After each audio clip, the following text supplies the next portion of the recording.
Property number 1, ठीक है। Property number 1 में देखेंगे, पहले ये मैट्रिक्स होना है। मैट्रिक्स का रिप्रेजेंटेशन कैसे होता है, ऐसे होता है, ठीक है। अब देखो n कॉलम होता है और m क्या होता है हमारा, रो होता है। m क्या होता है, रो, और इसलिए क्या होता है, कॉलम होता है, ठीक है। उसी को बोलते हैं m क्रॉस n मैट्रिक्स, ठीक है। अब देखो इसमें एलिमेंट कितने होते हैं, एलिमेंट कितने होते हैं, m इंटू n, ठीक है। m इंटू n होते हैं हमारे एलिमेंट। और देखो ऑर्डर क्या क्या होता है, ऑर्डर क्या होता है हमारा m क्रॉस n, ऑर्डर क्या होता है हमारा m क्रॉस n, और एलिमेंट कितना होता है m इंटू n, ठीक है। और दूसरा देखो property number second, property number second में इफ देखो a is equal to i, suppose here a i j, ठीक है, i and j m cross n matrix है। देखो इसमें क्या होता है, i बड़ा, i is less than m and greater than equal to 1, ठीक है। i is less than equal to m and greater than equal to 1।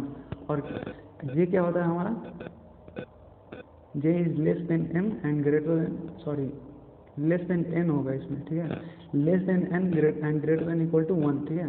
ये अगर दोनों कंडीशन सेटिस्फाई करेगा तो उसको बोलेंगे हम matrix, it is in exact matrix form, ठीक है। अब तीसरा देखेंगे, तीसरा प्रॉपर्टी क्या है, देखो इक्वालिटी ऑफ मैट्रिक्स, ठीक है। ये पहले भी पढ़ा चुके हैं हम। इक्वालिटी ऑफ मैट्रिक्स में क्या होता, क्या था हमारा, सेम ऑर्डर था,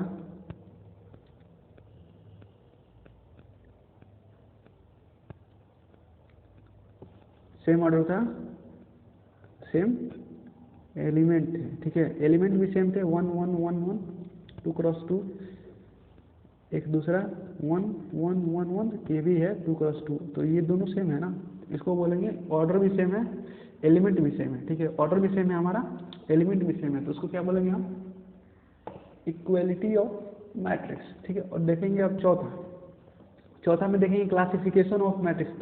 तो मैट्रिक्स को कितने पार्ट में क्लासीफाई किया गया है, ठीक है, CLA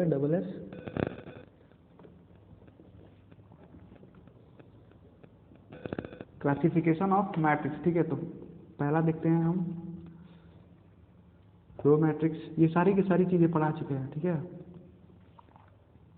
दूसरा में है हमारा कॉलम मैट्रिक्स, ये हमारा हो जाएगा रो मैट्रिक्स, ये हमारा हो जाएगा कॉलम मैट्रिक्स, ठीक है। अब देखो रो मैट्रिक्स में क्या था हमारा, ठीक है, ऐसे तो कुछ था, ठीक है, 1 1 1, जिसमें कॉलम 1 हो, ठीक है, जिसमें क्या हो, कॉलम 1 हो, उसी को बोलेंगे हम, क्या बोलेंगे, रो मैट्रिक्स। जैसे यहाँ पे हमारा 3 है, ठीक है, यहाँ पे हमारा क्या है, रो कितना है हमारा 3, और कॉलम कितना है 1, जब कॉलम इसमें 1 है। अब देखो कॉलम मैट्रिक्स में क्या होगा, 1 1 1 1, यहाँ पे क्या हो जाएगा, कॉलम 1 हो जाएगा, और ये सॉरी कॉलम 1 हो जाएगा और ये 3 हो जाएगा, ठीक है। रो कितना हो जाएगा, 3 हो जाएगा, सॉरी इसमें रो 1 हो जाएगा, कॉलम 3, सॉरी सॉरी, इसमें रो 1 हो जाएगा, कॉलम 3 हो जाएगा, ठीक है। मतलब देखो रो वाले में कॉलम 1 होगा, कॉलम वाले में रो 1 होगा, ठीक है। उसी को बोलते हैं हम रो मैट्रिक्स और कॉलम मैट्रिक्स। अब देखो हॉरिजॉन्टल मैट्रिक्स,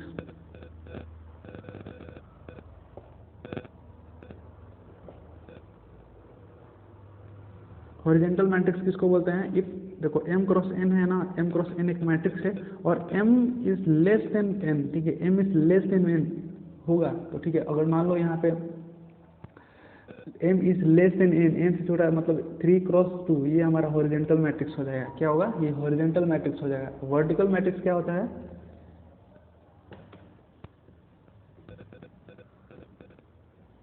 वर्टिकल मैट्रिक्स क्या होगा, सपोज m क्रॉस n है ना, तो यहाँ पे m is greater than m, ठीक है, तो वहाँ पे जस्ट उल्टा हो जाएगा, 3 क्रॉस 2 हो जाएगा। ये हमारा क्या है, हॉरिजॉन्टल वर्टिकल मैट्रिक्स। अब देखो जीरो और नॉन मैट्रिक्स क्या होगा, ये पढ़ेंगे हम, पढ़ चुके हैं ये वाला first lecture, I think first lecture में पढ़ चुके हैं। तो जीरो मैट्रिक्स और नल मैट्रिक्स कितना होता है,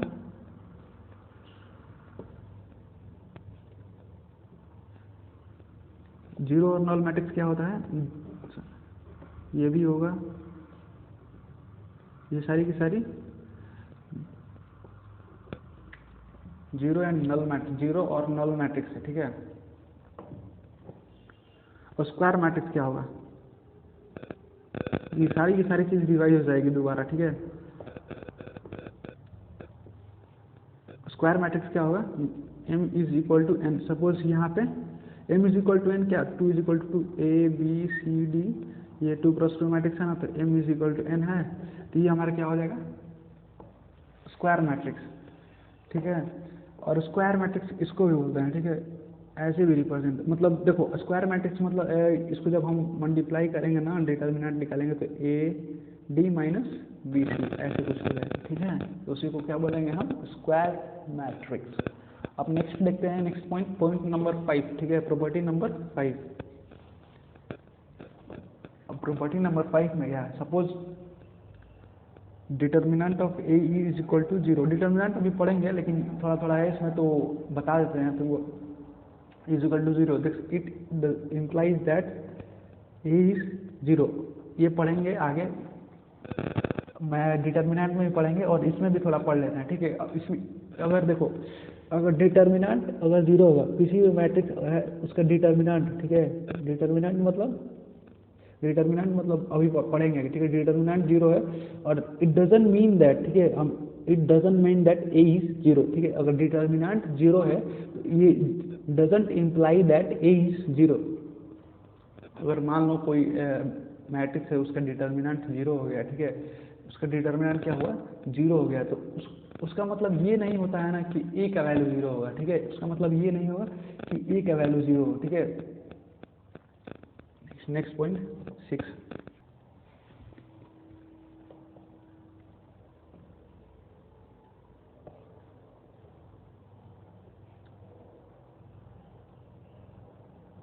देखो ये डायगोनल एलिमेंट क्या होता है। डायगोनल एलिमेंट मतलब क्या, ये मैट्रिक्स है, ये सारी की सारी जो एलिमेंट है ना, वो इसी को बोलेंगे डायगोनल एलिमेंट। जैसे हमारा A11 हो गया, A22 हो गया, A33 हो गया, A44 हो गया, ये सारी की सारी एलिमेंट क्या है, हमारा डायगोनल एलिमेंट है। सारी की सारी एलिमेंट क्या है, हमारा डायगोनल एलिमेंट है। देखो अब 7वें में देखो, इसके बाद ये एडजेसेंट मैट्रिक्स है ना, एडजॉइंट मैट्रिक्स है ना, उसको पढ़ेंगे हम लास्ट लेक्चर में, ठीक है। क्योंकि लास्ट लेक्चर में पढ़ेंगे इसलिए क्योंकि ये सारी की सारी जितने पॉइंट पढ़ेंगे ना, सारी की सारी उसमें यूज होती है, ठीक है, एडजेसेंट मैट्रिक्स में, दैट्स एडजॉइंट मैट्रिक्स में, सॉरी एडजॉइंट मैट्रिक्स में ये सारी की सारी चीज़ें यूज होती है। That's why we will study in last lecture. So next property number 7, इसका देखो ट्रेस क्या होता है, ट्रेस ऑफ मैट्रिक्स। अब सारी की सारी जितनी प्रॉपर्टी है ना, 3 4 5 जितनी है, इसके बाद सारी की सारी डायगोनल पे बेस्ड है, ठीक है। ट्रेस क्या होता है, ट्रेस ऑफ मैट्रिक्स। देखो ट्रेस क्या होता है, सम ऑफ डायगोनल। ये जो डायगोनल है ना, ये डायगोनल उसका सम, ठीक है, उसका sum, suppose A11 plus A22 plus A33 plus like this, ठीक है, उसको हम ऐसे लिख सकते हैं, sum of I is equal to 1 to n A I, ठीक है। इसको क्या बोलेंगे हम, सम ऑफ डायगोनल्स, ठीक है, सम ऑफ डायगोनल बोलेंगे किसको, ट्रेस को, ठीक है। ट्रेस ऑफ मैट्रिक्स को क्या बोलेंगे, सम ऑफ डायगोनल। हमेशा याद रखना, ठीक है, डायगोनल को अगर सम होगा तो ट्रेस बोलेंगे, शायद सम होगा तो ट्रेस बोलेंगे। Next property number 8, Aij and Aji, ठीक है, Aij and J element are called conjugate element। देखो Aij एट Ji, अगर देखो कंजुगेट मतलब क्या है, A is equal to A, ये अगर सेटिस्फाई करे, ठीक है, तो उसको क्या बोलेंगे, कंजुगेट एलिमेंट, ठीक है। अब जैसे देखो for example, suppose A B C D E F G H I, suppose ये हमारा एक है, ठीक है। देखो A11 का कॉन्जुगेट क्या होगा, ठीक है, is equal to A11 and A11 क्या है, हमारा A है, ठीक है। तो A11 का कॉन्जुगेट क्या होगा, यही होगा, ठीक है। A11 का कॉन्जुगेट क्या होगा, देखो पहले देखो हम A1, सपोज A11 लिए हैं, ठीक है, तो इसमें I एंड J, ठीक है, तो इसका कॉन्जुगेट क्या होगा, तो AJI, ठीक है। तो ये दोनों क्या होगा, सेम है, ठीक है, ये क्या है, दोनों सेम है। ये केवल किस में सेटिस्फाई करेगा, सपोज आई जे दोनों का दोनों बराबर हो दूसरे आई जे से, ठीक है, आई जे इज इक्वल, ठीक है। अब देखो यहाँ पे समझते हैं, ठीक है, आई जे एंड जे आई, ठीक है। अब देखो आई जे और जे आई दोनों का दोनों तो बराबर है ना, ये वाला हटा दो, दोनों का दोनों बराबर है क्योंकि ए 1 1 यहाँ पे भी 1 है, यहाँ पे भी 1 1 है, ठीक है। तो अगर दोनों को इंटरचेंज करोगे तो 1 1 ही होगा ना, तो ए 1 1 इज इक्वल टू क्या है ए, तो ए 1 1 इज इक्वल टू ए, मतलब इसका कॉन्जुगेट, ठीक है, इस क्या होगा, इसका कॉन्जुगेट भी सेम ही होगा, ठीक है। अब देख तो सपोज मान लो यहाँ पे ए 2 1 ले लिए, ए 2 1 का कॉन्जुगेट क्या होगा, ए 2 सॉरी ए 1 2, ठीक है, A 1 suppose A is equal to this, then A का कॉन्जुगेट क्या होगा, तो दिस ये होगा। अब देखो ए 2 1 पे क्या वैल्यू है, ए 2 1 पे ये है डी है, तो इसका कॉन्जुगेट क्या होगा 1 2 बी, ठीक है। तो ये ए और ए का conjugate, this A is not equal to A, ठीक है। कॉन्जुगेट मतलब समझ में आया किसको कॉन्जुगेट बोलते हैं, ठीक है। अब देखो नेक्स्ट डायगोनल मैट्रिक्स क्या, अब 9 है diagonal matrix.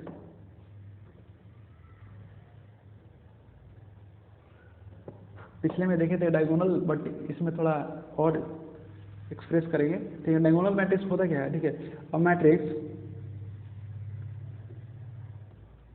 Having non zero element, ठीक है। डायगोनल मैट्रिक्स क्या होता है, ठीक है, डायगोनल मैट्रिक्स क्या होता है, द एलिमेंट, ठीक है, और matrix having non zero element, ठीक है, non zero element only in the diagonal running from the upper left to the lower right। अब देखो इसका मतलब क्या है, ठीक है। अब देखो matrix having non zero element only in diagonal running from upper left to lower right, ठीक है। अब नॉन जीरो एलिमेंट मतलब क्या होता है, ठीक है, नॉन जीरो एलिमेंट ना हो, element will be not zero, ठीक है, उसी को बोलेंगे क्या, diagonal element. The matrix having non zero element only in diagonal, ठीक है। अब देखो एक मैट्रिक्स है, ये डायगोनल है, ठीक है, इसमें नॉन जीरो एलिमेंट है, ठीक है, इसमें क्या है, नॉन जीरो एलिमेंट है। अब बाकी अपर एंड लोअर में कुछ भी हो सकता है, ठीक है। Non zero element in a diagonal running from upper left to lower right. देखो अपर लेफ्ट मतलब अपर लेफ्ट ये हो गया, ठीक है, अपर लेफ्ट मतलब ये देखो यहाँ पे, और राइट मतलब लोअर राइट, ठीक है, ये वाला पॉइंट, ठीक है, ये वाला जो पॉइंट होगा हमारे उसको क्या बोलेंगे, डायगोनल मैट्रिक्स।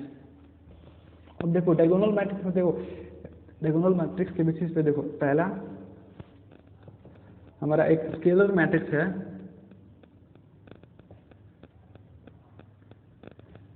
इन डायगोनल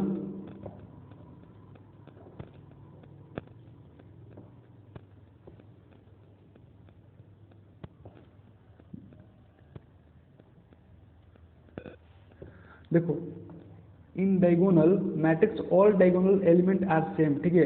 देखो इसमें इन डायगोनल एलिमेंट्स आर सेम मतलब एलिमेंट्स आर सेम किसका, ठीक है, डायगोनल एलिमेंट का, ठीक है,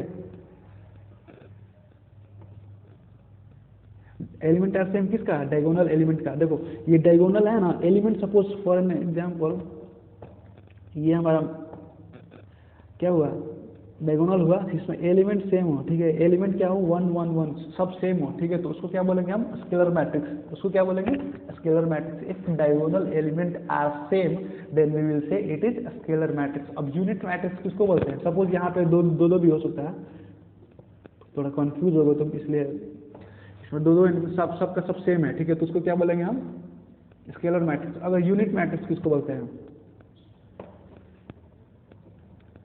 अब देखो यूनिट मैट्रिक्स किसको बोलते हैं, देखो जिसका डायगोनल एलिमेंट, जिसका ये डायगोनल एलिमेंट 1 1 हो, ठीक है, उसी को बोलते हैं यूनिट मैट्रिक्स। यूनिट मैट्रिक्स किसको बोलते हैं, यूनिट मैट्रिक्स किसको बोलते हैं, जिसका डायगोनल एलिमेंट 1 1 1 हो, ठीक है, जिसका जरूरी नहीं है, देखो ये m क्रॉस n, सपोज यहाँ पे 1 1 ऐसे करके m क्रॉस n, ठीक है, चाहे n क्रॉस n ले लो, ठीक है। डायगोनल मतलब क्या, डायगोनल उसी में होता है जो n क्रॉस n मैट्रिक्स में ही होता है, या m क्रॉस m मैट्रिक्स में ही होता है, ठीक है। ये वाला हमारा पूरा का पूरा डायगोनल एलिमेंट होगा, ठीक है।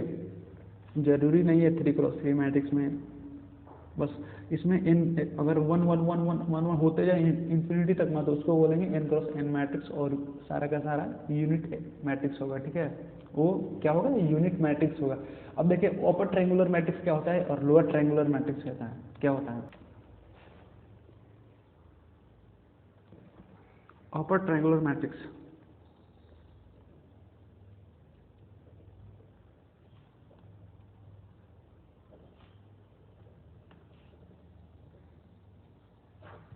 अपर ट्रायंगुलर मैट्रिक्स क्या होता है। तो अपर ट्रायंगुलर मैट्रिक्स उसको बोलते हैं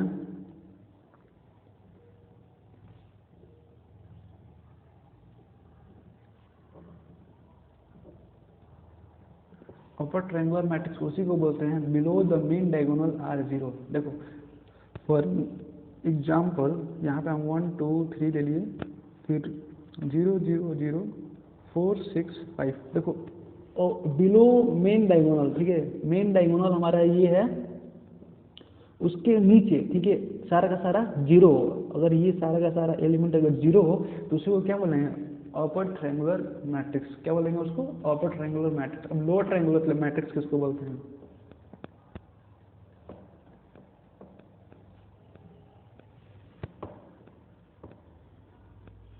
लोअर ट्रायंगुलर मैट्रिक्स किसको बोलते हैं, देखो लोअर ट्रायंगुलर मैट्रिक्स उसको बोलते हैं, सपोज यहाँ पे 1 2 3, सपोज 5 6 4 6 2, यहाँ पे सारा का सारा एलिमेंट जीरो होगा। सर यहाँ पे क्या होगा, सारा का सारा एलिमेंट जीरो होगा। देखो और मेन डायगोनल कौन सा है, ये है हमारा मेन डायगोनल। देखो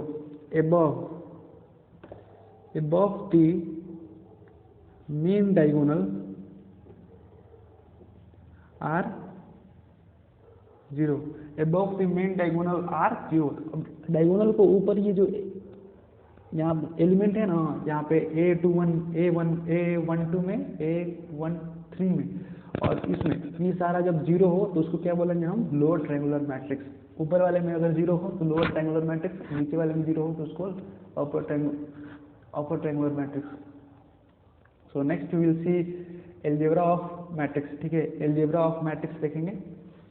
देखो अब यहाँ पे एक point, suppose here star,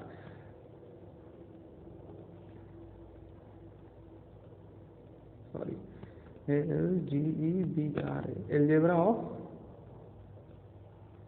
matrices, ठीक है। एलजेब्रा ऑफ मैट्रिसेस, देखो फर्स्ट में हमारा है एडिशन। एडिशन में क्या क्या चीज़ है, देखो A एंड B, ये हमारा मैट्रिक्स है विथ सेम ऑर्डर। ऑर्डर क्या है इसका, सेम है, ठीक है। Order of 1 is equal to order of 2, मतलब इसका और दोनों का ऑर्डर सेम है, ठीक है। दोनों का ऑर्डर सेम है। A and B both are having m×n element, ठीक है। m×n एलिमेंट, एलिमेंट कितना होता है, m×n एलिमेंट, ठीक है। अब देखो इसमें क्या है हमारा p×q, सपोज इसमें क्या है हमारा p×q, ये क्या हुआ m, ये क्या हुआ हमारा n, ठीक है। तो ये दोनों n, और दोनों का मल्टीप्लाई करेंगे तो सम सेम मतलब एलिमेंट, ठीक है। अब देखो सब a+b is equal to b+a, theorem से हम in second lecture we have seen this theorem, ठीक है। ये वाला हमारा थ्योरम था उस वहाँ पे, तो हमने प्रूफ किया था, ठीक है, ये थ्योरम। अब सेकेंड में है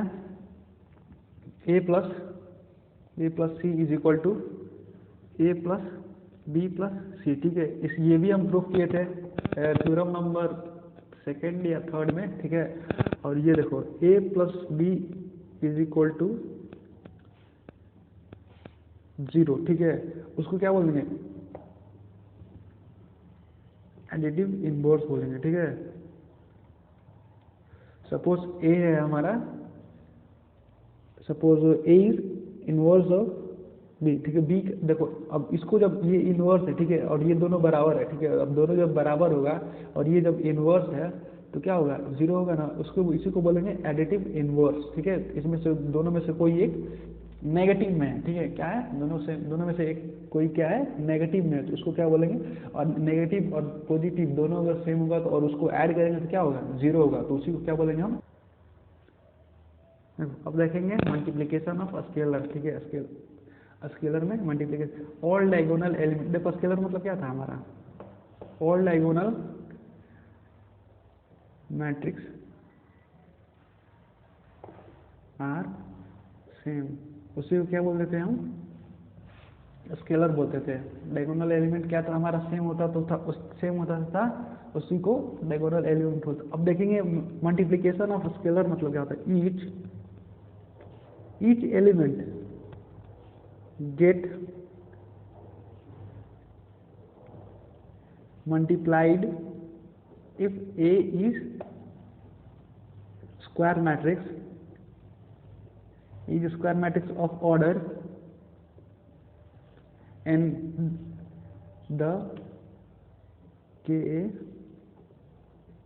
to the power a, ठीक है, ये तो हम देख चुके हैं multiplication, scalar multiplication of matrix में। इफ देखो के ए अगर दोनों है, अगर दोनों को अगर सपोज अगर के को ऐसे भी तो लिख सकते थे, ठीक है, ऐसे भी लिख सकते थे और ऐसे भी लिख सकते थे, ठीक है, तो वही यहाँ पे भी बोल रहा है, ठीक है, each element get multiplied if A is square matrix, each element, देखो ए में ए अगर स्क्वायर मैट्रिक्स है, ठीक है, ए अगर सपोज 2x2 मैट्रिक्स है, 2x2 मैट्रिक्स मतलब स्क्वायर मैट्रिक्स मतलब क्या, n is equal to m, ठीक है, तो क्या होता था हमारा स्क्वायर मैट्रिक्स होता है। देखो अगर इसमें k से मल्टीप्लाई कर देंगे तो k जो इसमें जितनी सारी एलिमेंट है, ठीक है, ये 4 एलिमेंट है 2x2 मैट्रिक्स है, तो चारों से मल्टीप्लाई होगा, तो उसी यही बताना चाहता है यहाँ पे, ठीक है। अब नेक्स्ट देखेंगे मैट्रिक्स मल्टीप्लिकेशन, ये क्या था, मल्टीप्लिकेशन ऑफ स्केलर। अब मैट्रिक्स मल्टीप्लिकेशन में क्या देखेंगे,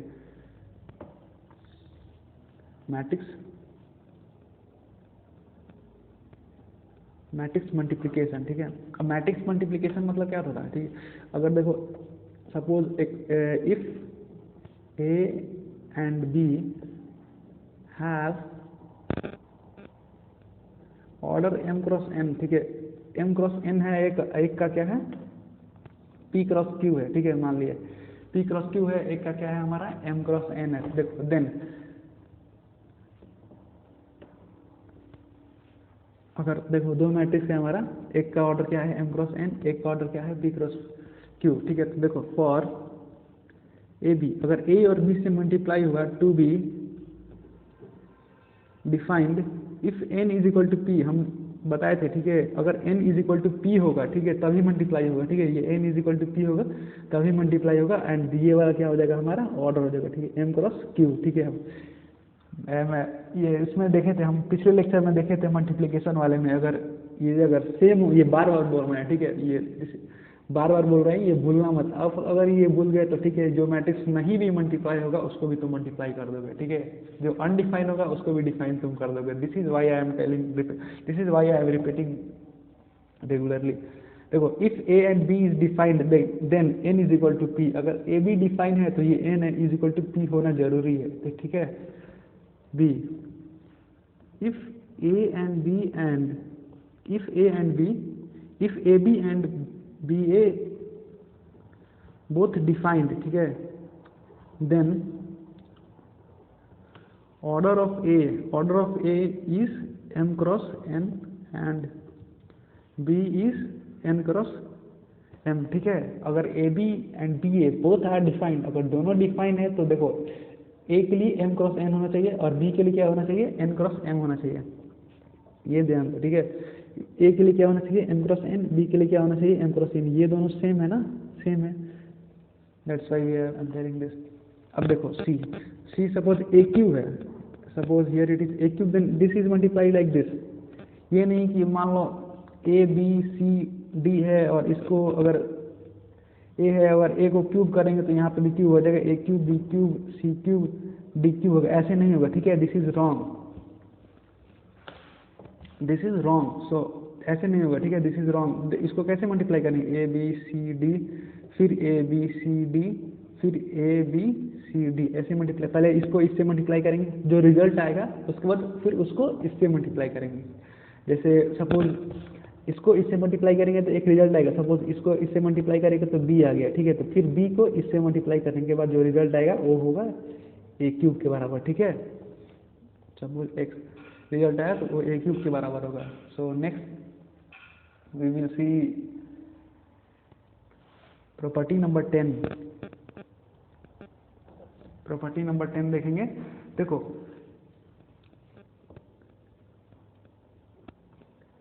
if A is equal to N cross N matrix then suppose and B is equal to N cross N matrix, ठीक है। एक ए है जो एन क्रॉस एन मैट्रिक्स है और बी है जो एन क्रॉस एन मैट्रिक्स है। Then A B is I, A B is I implies, देखो इम्प्लाई करता है ए बी अगर आई है, ठीक है। ए बी क्या है, आई है, मतलब आई मतलब क्या होता है, ये हमारा आई, ठीक है, ऐसा है, ठीक है। Then B is inverse of A, ठीक है। बी इज क्या है, B is equal to A inverse, ठीक है। बी क्या है, ये अगर देखो ये कंडीशन सेटिस्फाई करेगा ना, A B is equal to I, then it implies, imply करेगा B is equal to A inverse, ठीक है। और ये क्या इम्प्लाई करेगा, B A is equal to I, ठीक है। B A is equal to I implies A B is equal to B A. समझ में आया, A B is equal to B A कैसे कैसे हुआ। सपोज ए बी है, ठीक है, ए एक मैट्रिक्स है और बी एक मैट्रिक्स है, ठीक है। दोनों एन क्रॉस एन मैट्रिक्स है, ठीक है। अब एन क्रॉस एन मैट्रिक्स है तो ए बी को जब मल्टीप्लाई करेंगे तो ये कुछ आइडेंटिटी दे रहा है, आइडेंटिटी मतलब ऐसा कुछ दे रहा है, ठीक है। तो ये क्या होगा, ये इनवर्स हो जाएगा, इसका मतलब क्या 1, ठीक है। ए इज इक्वल क्या हो गया, बी इनवर्स हो गया, इधर गया तो अब देखो बी इनवर्स हो गया तो इसको वापस इधर मल्टीप्लाई करेंगे तो इधर इधर ही आ जाएगा, इधर आएगा, इधर आएगा चाहे इधर आएगा, इससे कोई फर्क नहीं पड़ेगा। तो बी ए, ठीक, बी इज इक्वल टू आई। अब ये पॉइंट और ये पॉइंट देखो दोनों में आई आ रहा है ना, तो B A is equal to A B is equal to I, ऐसे होगा, ठीक है। अब देखो मैं सपोज एक्स्ट्रा पॉइंट जो है अपार्ट फ्रॉम दिस, ठीक है, अपार्ट फ्रॉम दैट अगर डिटर्मिनेंट ए बी है तो determinant of A and determinant of B होगा, ठीक है, ऐसे होगा, ठीक है। अगर B A is equal A B is equal to A C implies B is equal to C, ठीक है। A B is equal to B C then it implies B is equal to C. अगर मान लो ए कोई matrix है और B कोई matrix है तो जो दोनों को मल्टीप्लाई करेंगे तो ऐसा कुछ आ रहा है, ठीक है, ऐसा कुछ आ रहा है तो बी इज इक्वल टू सी हमेशा होगा, ठीक है। अब मान लो तुम ही देख लो, ठीक है, ए बी सी डी है, ठीक है, ए बी सी डी है। अब यहाँ पे एक्स वाई जेड पी ऐसे कुछ करके है, ठीक है। अब दोनों को मल्टीप्लाई करेंगे तो ये आ रहा है, ठीक है, A B C D, A B C D को मल्टीप्लाई करेंगे किसी से, ठीक है, किसी से भी अगर इसको मल्टीप्लाई कर रहे हैं तो Z sorry suppose P Q R S ऐसा कुछ आ रहा है, ठीक है। अब इस दोनों को मल्टीप्लाई किया तो ऐसा कुछ आ रहा है, तो ऐसा कुछ अब इसमें क्या ऐसा मल्टीप्लाई करेंगे यही आए, ठीक है, पी क्यू आर एस। इसमें क्या ऐसा मल्टीप्लाई करेगी यही आए, ठीक है। इसमें क्या ऐसा मल्टीप्लाई करेगी यही है, तो जाहिर सी बात है यही मल्टीप्लाई करना पड़ेगा इसको आने के लिए। तो एक्स वाई जेड पी। अब देखो ये क्या था हमारा, ए था बी था, ठीक है, ये क्या था हमारा ए था, यहाँ पे ए था और सी था, ये वाला हमारा हो गया सी, ठीक है। इसमें क्या मल्टीप्लाई करेंगे तो ये जाहिर सी बात है यही चीज़ मल्टीप्लाई करेंगे तभी तो ये आएगा। तो सेम तो यहाँ पे क्या हो जाएगा बी और C, B is equal to C, B क्या होगा सी के बराबर होगा, बी क्या होगा हमारा सी के बराबर होगा, यही बोलना चाहता है, ठीक है। नेक्स्ट देखेंगे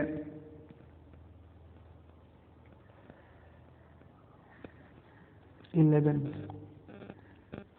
में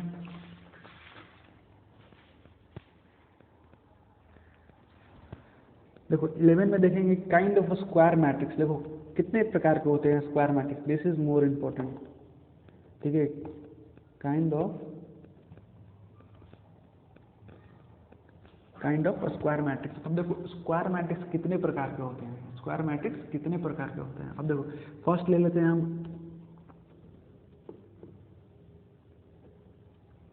आइडेंपोटेंट, ठीक है, एक हो गया क्या हो गया आइडेंपोटेंट, दूसरा हमारा क्या हो गया पीरियोडिक हो गया, तीसरा क्या हो गया हमारा इनवोलेटरी हो गया, और एक क्या हो गया हमारा नील पोटेंट। फर्स्ट हो गया हमारा आइडन पोटेंट, सेकंड हो गया हमारा पीरियोडिक, थर्ड हो गया हमारा देखो फर्स्ट हो गया हमारा आइडन पोटेंट, सेकंड हो गया पीरियोडिक, थर्ड हो गया इनवोलेटरी, फोर्थ हो गया नील पोटेंट। अब देखो इसको सपोज डिफाइन कैसे करते हैं। अब देखो नील पोटेंट क्या होता है। नील पोटेंट मतलब व्हाट, ए स्क्वायर, सपोज ए कोई मैट्रिक्स है, उसके स्क्वायर करने पे आइडेंटिटी आ जाए, ठीक है। आइडेंटिटी मतलब बता चुके हैं क्या होता है, ए square is equal to I, ठीक है। ए स्क्वायर इज इक्वल टू आई, उसी को क्या बोलेंगे, आइडेंपोटेंट। और अगर मान लो इसका डिटर्मिनेंट अगर जीरो हो जाए तो उसको भी बोलेंगे हम आइडेंपोटेंट, उसको भी क्या बोलेंगे हम आइडेंपोटेंट। डिटर्मिनेंट अगर जीरो हो जाए तो उसको क्या बोलेंगे आइडेंपोटेंट। अब देखो पीरियोडिक क्या होता है। अब पीरियोडिक मान लो एक है ए के प्लस वन, ठीक है, इज इक्वल टू ए में देखो कुछ भी ऐड करो, ए को कितने से भी स्क्वायर करो, ठीक है, कितने से भी स्क्वायर करो उसको कुछ फर्क नहीं पड़ेगा, वो ए का ए रहेगा। सपोज हम एक बेस्ट एग्जांपल देख लेते हैं। सपोज 1 1 0 0, ठीक है, एक ये आई है, आई को के प्लस वन, ठीक है, इसको कितना से भी स्क्वायर करो, ठीक है, इसको कुछ फर्क पड़ेगा, इसको कुछ हमेशा वन ही रहेगा, ठीक है, हमेशा आइडेंटिटी ही रहेगा। तो हमेशा क्या होगा, ठीक है, A is equal to A के प्लस वन, ठीक है, is equal to always A. ये हमेशा क्या होगा, एंड के हियर क्या, के बिलोंग्स टू नेचुरल नंबर, के क्या होगा हमारा नेचुरल नंबर होगा। तो ये हमेशा का हमेशा एक बेस्ट एग्जांपल यही है, ठीक है। आइडेंटिटी के पावर कितना भी पावर कर लो वो सेम का सेम ही रहेगा, कितने बार भी मल्टीप्लाई कर लो सेम का सेम ही रहेगा। अब देखो इनवोलेटरी मतलब देखो सेम, यहाँ पे ए square is equal to I, ठीक है, आई एन, ठीक है। अब देखो आई एन मतलब क्या होता है, इसमें देखो इनवोलेटरी में थोड़ा दूसरा केस है, ठीक है, लगता है आइडेंपोटेंट एंड इनवोलेटरी सेम, लेकिन तो है दूसरा। अब देखो इसमें A square is equal to I N है, ठीक है, आई एन मतलब वही होता है एन क्रॉस एन मैट्रिक्स, जितना भी हो जाए, जितना भी बड़ा रहे वो वन ही रहेगा, ठीक है। अब इसमें देखो, इसमें क्या था हमारा जीरो था, इसमें क्या होगा वन होगा, हमारा क्या होगा डिटर्मिनेंट क्या होगा हमारा वन होगा, डिटर्मिनेंट वन होगा और माइनस वन। इसका जब अगर मल्टीप्लाई करोगे इसको कितने बार भी तो इसका डिटर्मिनेंट कितना होगा वन होगा या तो माइनस वन होगा, दोनों में से अगर कोई होगा तो क्या होगा इनवोलेटरी मैट्रिक्स बोलेंगे उसको। और A is equal to A inverse, ठीक है, A is equal to A inverse. अगर एक इनवर्स एग्जिस्ट करता है, ठीक है, ए इनवर्स अगर एग्जिस्ट करता है तो उसको भी क्या बोलेंगे इनवोलेटरी मैट्रिक्स।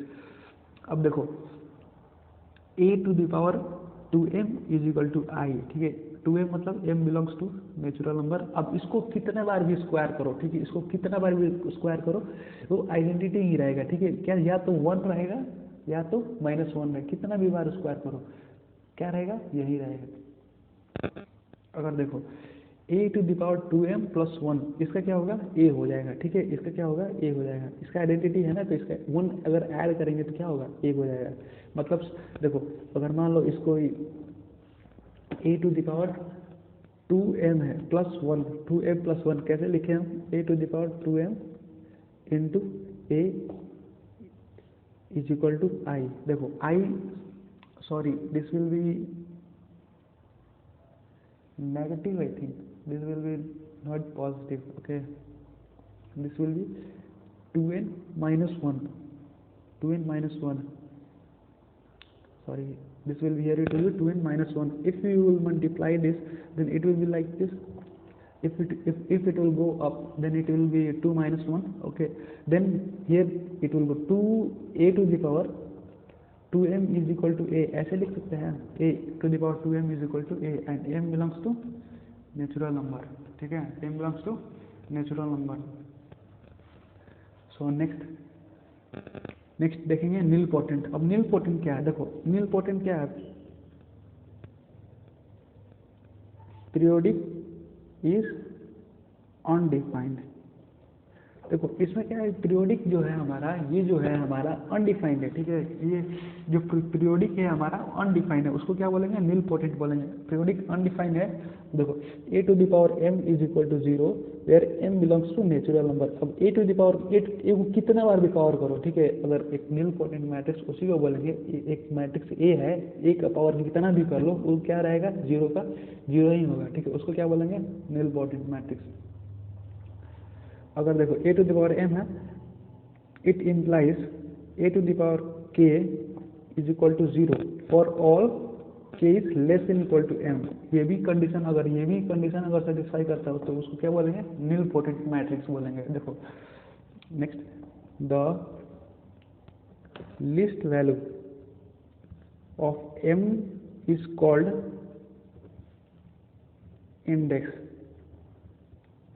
देखो अगर डिटर्मिनेंट 0 हो गया, ठीक है, डिटर्मिनेंट 0 हो गया तो क्या हो गया, लिस्ट वैल्यू ऑफ m, ठीक है। ये जो m का जो लिस्ट वैल्यू है, कम से कम वैल्यू है, ठीक है, तो क्या हो जाएगा, इंडेक्स हो जाएगा, उसी को बोलेंगे हम इंडेक्स, ठीक है। उसको क्या बोलेंगे, इंडेक्स बोलेंगे। तो देखते हैं प्रॉपर्टी नंबर 12। अब प्रॉपर्टी नंबर 12 में देखते हैं,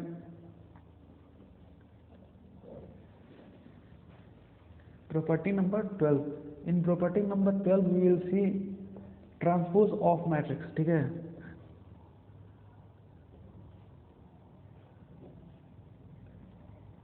अब ट्रांसपोज ऑफ मैट्रिक्स क्या होता है, अब देखो ट्रांसपोज ऑफ मैट्रिक्स मतलब, ट्रांसपोज ऑफ मैट्रिक्स को इंडिकेट किसे करते हैं, ये ऐसे भी करते हैं या ऐसे भी करते हैं ट्रांसपोज ऑफ मैट्रिक्स को, ठीक है। अब ये चीज होता क्या है, देखो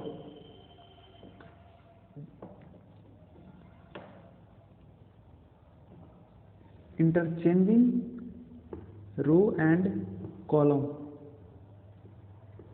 ठीक है।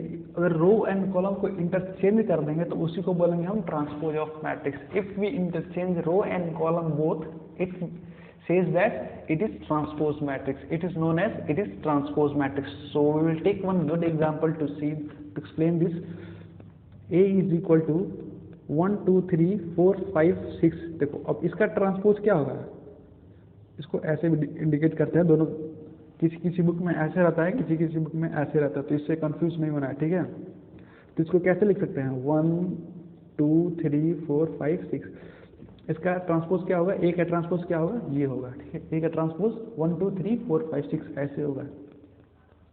अब देखो इसमें कुछ प्रॉपर्टी है, I is equal to A का ट्रांसपोज क्या होता है, ट्रांसपोज का ट्रांसपोज हमेशा ए होता है। अगर ट्रांसपोज का ट्रांसपोज होगा, अगर मान लो A is equal to A B C D है, ए का ट्रांसपोज क्या होगा, ए बी सी डी, तो ए बी सी डी ऐसे हो जाएगा। फिर इसका ट्रांसपोज क्या होगा, अब इसका डबल ट्रांसपोज, इसका ट्रांसपोज का ट्रांसपोज क्या होगा, इसका ट्रांसपोज का ट्रांसपोज फिर सेम हो जाएगा, ए B C D.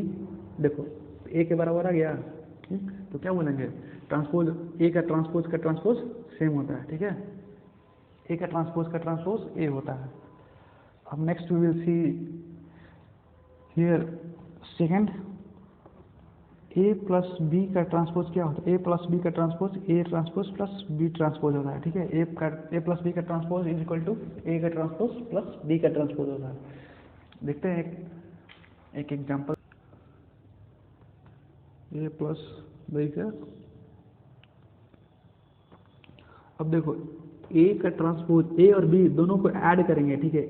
Suppose A plus B, here मान लो A B C D E F G H, अगर दो मैट्रिक्स है, ठीक है, दोनों को अगर ऐड करेंगे तो क्या होगा, A plus E B plus F C plus G D plus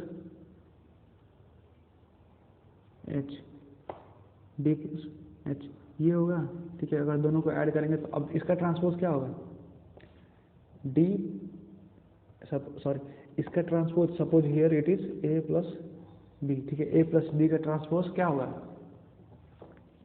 A plus B का ट्रांसपोज, ए प्लस बी का ट्रांसपोज। देखो अब क्या करेंगे, A plus E B plus F, ठीक है। इसको इधर लिखेंगे, इसको इंटरचेंज कर देंगे, इसको इसमें इस फॉर्म में लिखेंगे और इसको इस फॉर्म में, ठीक, इसको ऐसे लिखें, फिर C plus G D plus H, ये हो गया। अब देखो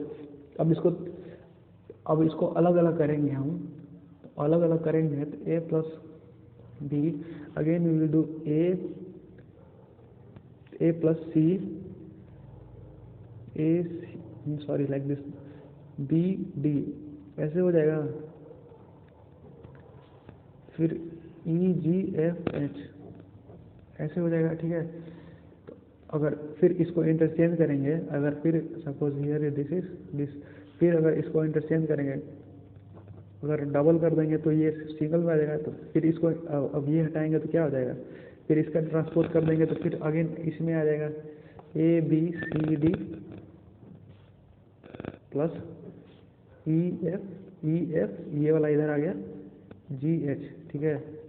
सेम आ गया ना A B एंड B। देखो इस ये ट्रांसपोज किए थे हम, फिर ये सेम आ गया, फिर इसका ट्रांसपोज हटा दिए तो क्या हो गया, फिर यही आ गया। देखो सेम आ गया ना, ये वाला और ये वाला पॉइंट।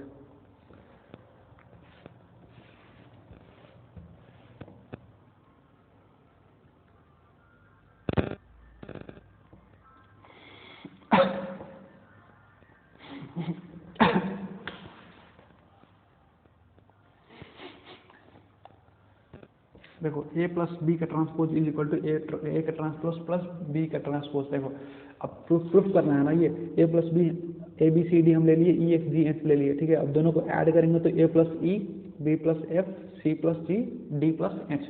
इसको इससे, इसको इससे, इसको इससे, इसको इसके ऐड कर दिए। अब देखो अब सबका ट्रांसपोज निकालेंगे। अब जब इसका ट्रांसपोज निकालेंगे तो ये वाला वैल्यू क्या हो, ये वाला तो ये वाला और ये वाला यहाँ पे आ जाएगा, ठीक है। ये वाला यहाँ पे आ जाएगा, तो ये वाला और ये वाला, अब ये वाला कहाँ चला जाएगा, यहाँ पे आ जाएगा, ये वाला सेम है। देखो ऐसे हो गया इसका ट्रांसपोज। अब देखो अब ट्रांसपोज तो हमारा, इसको फिर स्प्लिट करेंगे तो ऐसा हो जाएगा, ठीक है, ऐसा हो जाएगा ट्रांसपोज, ठीक है। अब ऐसा हो जाएगा तो फिर ट्रांसपोज हटा देंगे, ट्रांसपोज हटा देंगे मतलब डबल ट्रांसपोज कर देंगे। डबल ट्रांसपोज कर देंगे तो क्या हो जाएगा, ये सपोज पिछले में देखे थे ना, ए का ट्रांसपोज है तो उसका फिर ट्रांसपोज निकालेंगे तो क्या हो जाएगा, ये हो जाएगा। तो फिर इसका ट्रांसपोज निकाले, फिर इसका जब ट्रांसपोज निकाले तो फिर ए प्लस बी हो जाएगा, यहाँ पे A plus B is equal to, अब देखो बी, इसमें क्या होगा, बी डी सी डी, ठीक है, बी डी सी डी हो गया, और उसमें बी एफ, ठीक है, sorry E F G H. So now we will see property number 13। इसमें देखेंगे सिमेट्रिक मैट्रिक्स क्या होता है, सिमेट्रिक मैट्रिक्स क्या होता है, डिटर्मिनेंट वैल्यू क्या होता है ऑर्डर में। देखो first come here we will see 13 से हम क्या देखेंगे, सिमेट्रिक मैट्रिक्स। सिमेट्रिक मैट्रिक्स में क्या था, क्या है हमारा square matrix, A is symmetric if A का transpose is equal to A implies Aij is equal to Abi। उसी को क्या बोलेंगे, सिमेट्रिक मैट्रिक बोलेंगे। देखो सिमेट्रिक मैट्रिक किसको बोलेंगे, स्क्वायर मैट्रिक्स ऑफ A। देखो square matrix of A, square matrix मतलब क्या हमारा M is equal to N, square matrix बोलते हैं उसको। A is symmetric if A का transpose is equal to A का ट्रांसपोज क्या है, हमेशा A के बराबर होगा, तो उसी को क्या बोलेंगे, symmetric matrix. Suppose here A B C D, अब देखो A B C D है हमारा, फिर इसका ट्रांसपोज निकालेंगे तो क्या होगा, A B C D ऐसे हो जाएगा, तो उसी को क्या बोलेंगे हम, सिमेट्रिक मैट्रिक्स। देखो अब सिमेट्रिक मैट्रिक्स का एग्जांपल देख लेते हैं। सपोज 1 A B 2 C 3, ये हमारा क्या हुआ, सिमेट्रिक मैट्रिक्स हो गया। देखो बताते हैं कैसे। Aij is equal to Aji, ठीक है, Aij मतलब Aij। सपोज A11 का क्या होता है, सिमेट्रिक मैट्रिक्स में A11 का सेम हो जाएगा, ठीक है, A11 का तो सेम रहेगा, A12 का तो सेम रहेगा, A11 का ट्रांसपोज क्या होगा, सेम रहेगा। I इज इक्वल टू जे है, क्यों है इसमें I इज इक्वल टू जे है, ठीक है, इसमें क्या होगा 1 3 3। देखो इसका तो सेम है। अब देखो सपोज ये इसको ले लो, A21 ले लो, A12 का ट्रांसपोज क्या होगा, A21। देखो अब ये दोनों सेम रहेगा ना हमेशा, ये क्या है सेम रहेगा। तो देखो A12 हमारे क्या है, A12 ये है, A है, A21 का क्या है, ये है, तो ये वाला दोनों सेम रहेगा, ठीक है। अब देखो A13 is equal to A का 3 1 ट्रांसपोज है ना ये वाला हमारा, ये कंडीशन अगर सेटिस्फाई करेगा तभी जाके हमारा क्या कहला क्या कहलाएगा सिमेट्रिक मैट्रिक्स। देखो A13 क्या है हमारा B है, तो 3 1 क्या होगा हमारा B होगा।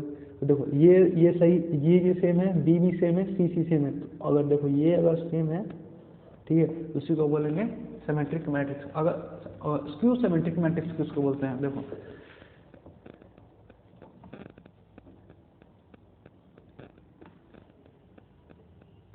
Skew symmetric matrix. अब स्क्यू सिमेट्रिक मैट्रिक्स किसको बोलते हैं, देखो A is equal to minus A का ट्रांसपोज, ठीक है, माइनस ए का ट्रांसपोज, ठीक है, माइनस ए का transpose A I J is equal to A J I, ठीक है। तो सेम यहाँ पे क्या करना है ना कि यहाँ पे जब A minus one, suppose example लेंगे इसी का, यही एग्जाम्पल लेते हैं, ठीक है, 1AB, यहाँ पे माइनस ए माइनस बी माइनस सी 2 फिर 3, ये हमारा क्या हुआ स्क्यू सिमेट्रिक मैट्रिक्स हो गया। अब देखो स्क्यू सिमेट्रिक मैट्रिक्स कैसे हो गया, देखो -1, देखो फिर हम यहीं पे लेंगे 1 1 2, ठीक है, और 1 2 क्या है हमारा A है, इसको कैसे लिखना है माइनस, इसके माइनस A 2 1, ठीक है। तो अब 1 2 क्या है A, ये क्या है -2 1 क्या होगा सेम ही होगा A होगा, तो यहाँ पे -A हो जाएगा, ठीक है, क्या होगा -2, सेम ऐसे ही होगा, B is equal to -B हो जाएगा, C is equal to -C हो जाएगा, सेम वाइज लाइक दिस,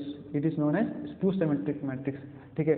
समझ में आया ना ट्रांसपोज के थ्रू कैसे होता है सिमेट्रिक मैट्रिक्स और स्क्यू सिमेट्रिक मैट्रिक्स कैसे होता है। पहले ट्रांसपोज पढ़े थे, ट्रांसपोज के बाद क्या पढ़े सिमेट्रिक मैट्रिक पढ़े, सिमेट्रिक मैट्रिक के बाद क्या पढ़े स्क्यू सिमेट्रिक मैट्रिक पढ़े, ठीक है। अब थोड़ा determinant value of odd order देखते हैं, ठीक है।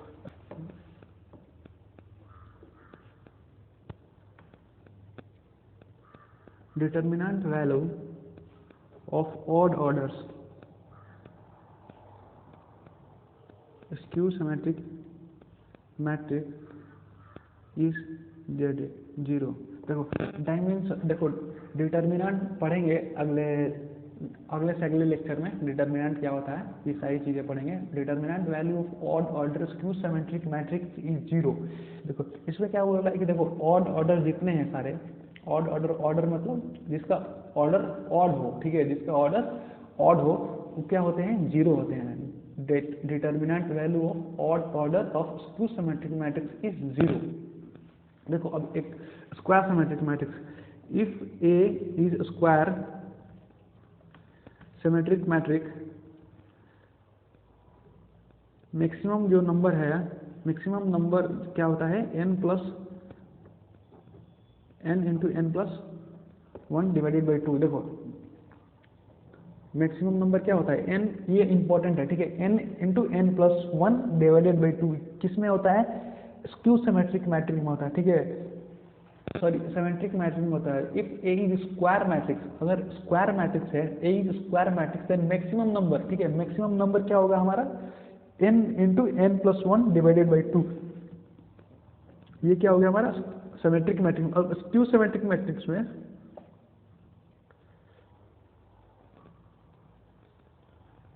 स्क्यू सिमेट्रिक मैट्रिक्स में n इंटू n माइनस 1 होता है प्लस 1। देखो अगर स्क्वायर मैट्रिक्स मतलब क्या होता है n is equal to m then n is equal to n, ऐसे लिख सकते हैं। देखो तो n इंटू सपोज 2 क्रॉस 2 है, ठीक है, तो इसका मैक्सिमम नंबर क्या होगा, मैक्सिमम नंबर मतलब 2 क्रॉस 2 तक 2 into 2 plus 1 divided by 2 symmetric matrix पे, 3 2 6 6 डिवाइडेड बाई 2 3 होगा, मैक्सिमम नंबर क्या होगा 3 हो गया।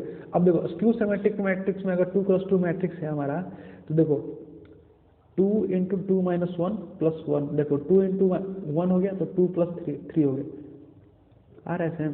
देखो अब इसमें स्क्यू सिमेट्रिक मैट्रिक्स इसमें है, सिमेट्रिक मैट्रिक्स इसमें है, ठीक है, सिमेट्रिक मैट्रिक्स इसमें है तो इसका मैक्सिमम नंबर क्या होगा n into n plus 1 divided by 2, ठीक है, स्क्वायर मैट्रिक्स होगा तब। अब स्क्यू सिमेट्रिक मैट्रिक्स में मैक्सिमम नंबर क्या है n into n plus 1, n into n minus 1 plus 1, ठीक है। अब देखो ये बता दिए स्क्वायर मैट्रिक्स है, अगर वैल्यू पुट करोगे इसमें तो सीधा का सीधा आ जाएगा। देखो अब देखते हैं 14, ठीक है, ये लास्ट पॉइंट है 14, केवल देखेंगे 14 ऑर्थोगोनल मैट्रिक्स क्या होता है। उसके बाद नेक्स्ट लेक्चर में हम एडजॉइंट मैट्रिक्स पढ़ेंगे, ठीक है। In next lecture we will see adjoint matrix and उसकी प्रॉपर्टी, ठीक है। 3-4 प्रॉपर्टी है उसमें भी, पहले एडजॉइंट मैट्रिक्स पढ़ेंगे, उसके बाद उसका प्रॉपर्टी पढ़ेंगे। देखो ऑर्थोगोनल मैट्रिक्स क्या होता है? ऑर्थोगोनल मैट्रिक्स क्या होता है? देखो square matrix A is called orthogonal matrix if orthogonal matrix if A into A का transpose is equal to A का transpose into A is equal to I। अगर ये कंडीशन अगर सेटिस्फाई करे तो उसको क्या बोलेंगे? Orthogonal matrix. अगर मान लो A is equal to A B C D, then A का ट्रांसपोज क्या हो जाएगा? A C B D हो जाएगा ना। इसको ट्रांसपोज मतलब क्या है? इंटरचेंज, रो को इंटरचेंज कर देंगे कॉलम से, कॉलम को इंटरचेंज कर देंगे रो से, उसी को बोलते हैं ट्रांसपोज, ठीक है। Transpose of matrix. तो क्या हो गया? चेंज हो गया। अब देखो, अब जब दोनों को हम मल्टीप्लाई करेंगे A into A transpose, suppose A B C D को जब हम मल्टीप्लाई करेंगे बी डी से, तो ये क्या बनेगा? आई बनेगा, ठीक है। ये जब आई बन जाएगा तो उसी को क्या बोलेंगे हम? ऑर्थोगोनल मैट्रिक्स बोलेंगे। उसको क्या बोलेंगे? Orthogonal matrix. अब देखो ये कंडीशन समझ में आया? ए इज इक्वल टू, अब देखो ए इंटू ए का ट्रांसपोज इज इक्वल टू आई है। तो देखो अगर ऐसा है तो ए का ट्रांसपोज क्या होगा? ए इनवर्स होगा कि नहीं होगा? ए का ट्रांसपोज क्या होगा? ए इनवर्स होगा। अब देखो जब ए इनवर्स होगा तो क्या होगा? ये वाला इधर भी आ जाएगा, ठीक है। ए का ट्रांसपोज सब into A is equal to I, ऐसे भी लिख सकते हैं इसको, मतलब इस ऐसे भी मल्टीप्लाई कर सकते हैं और ऐसे भी मल्टीप्लाई कर सकते हैं, ठीक है। तो समझ में आया? इस इम्प्लाइज दोनों इम्प्लाई करता है, ठीक है। अब देखो सपोज हम ले लेते X and Y is orthogonal, then multiplication of X and Y. देखो अगर एक्स एंड वाई ऑर्थोगोनल है, ऑर्थोगोनल कैसे है? ये सारी की सारी प्रॉपर्टी अगर डिफाइंड है उस मैट्रिक्स पे, तो उसको क्या बोलेंगे? ऑर्थोगोनल मैट्रिक्स बोलेंगे। तो X and Y is orthogonal, then matrix of X multiplication of X and Y is, अगर एक्स एंड वाई दोनों का दोनों ऑर्थोगोनल है तो एक्स और वाई दोनों का मल्टीप्लीकेशन भी ऑर्थोगोनल होगा, ठीक है। दोनों का दोनों मल्टीप्लीकेशन भी ऑर्थोगोनल होगा। एक्स एंड वाई अगर दोनों का दोनों ऑर्थोगोनल है तो उसका मल्टीप्लीकेशन क्या होगा? वो भी ऑर्थोगोनल होगा, ठीक है। So thank you for today. Tomorrow we will start with adjoint matrix and that will be I think last lecture of matrix. After that we will continue with determinant. So अभी के लिए thank you. If you really like this video please hit the like button and do subscribe and share to your friends. अभी के लिए tata bye bye, thank you.